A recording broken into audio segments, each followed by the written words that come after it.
आसमान सुनरी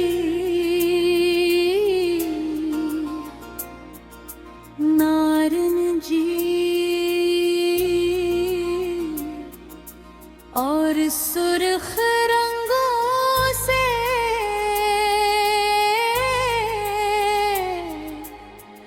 भरगा था। गर्म हवा रीत के जर्रों को उठाकर दूर तक बिखेर रही थी। मेरे सामने एक वसी सहरा फैला था।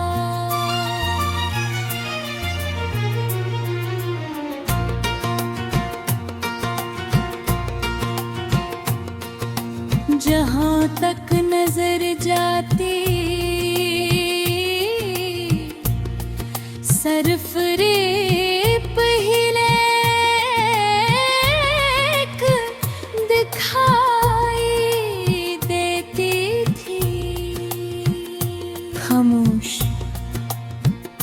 वसी और परासरार, मगर इस पे इंतहा सहरा के किनारे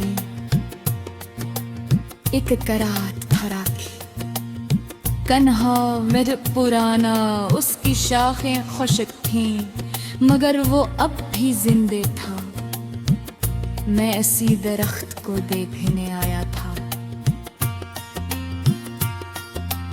लोग कहते थे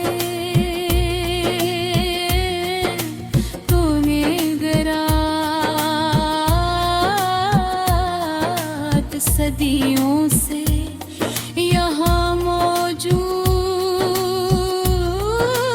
है। तूफान आए, रीत के बेगुले उठे, शदीद गर्मी पड़ी, मगर ये दरख्त कभी गरा नहीं। मैं उसके करीब गया। उसकी छाल पर वक्त के गहरे निशानात थे। जड़ी जमीन में बहुत दूर तक फैली हुई थी। मैं उसके साए में बैठ गया। वो साया छोटा था, मगर सहरा के गर्मी में किसी नेमत से कम नहीं था। मैंने आसमान की तरफ देखा, बादल कहीं नजर नहीं आ रहे थे, सिर्फ खामोश वुसअत। तब मेरे जहन में एक सवाल आया, लगी रात इतने सख्त हालात में कैसे जिंदा रहा। इसके पास तो कोई जंगल भी नहीं था, कोई दरिया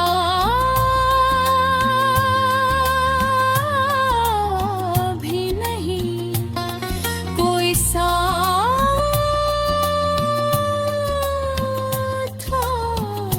नहीं। फिर भी ये कायम था।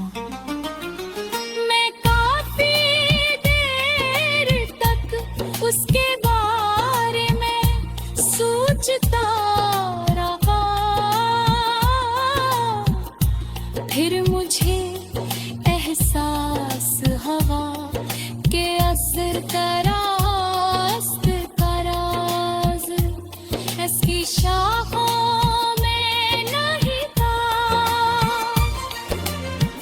उसकी जड़ों में था। जुड़ें जितनी गहरी थी, दर्द इतना ही मजबूत था। इंसान भी तो ऐसा ही होता है,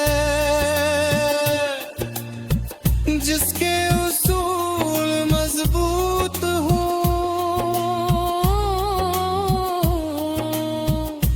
जिसका यकीन गहरा हो और जिसकी उम्मीद जिंदा हो, उससे हालात आसानी से नहीं गिरा सकते।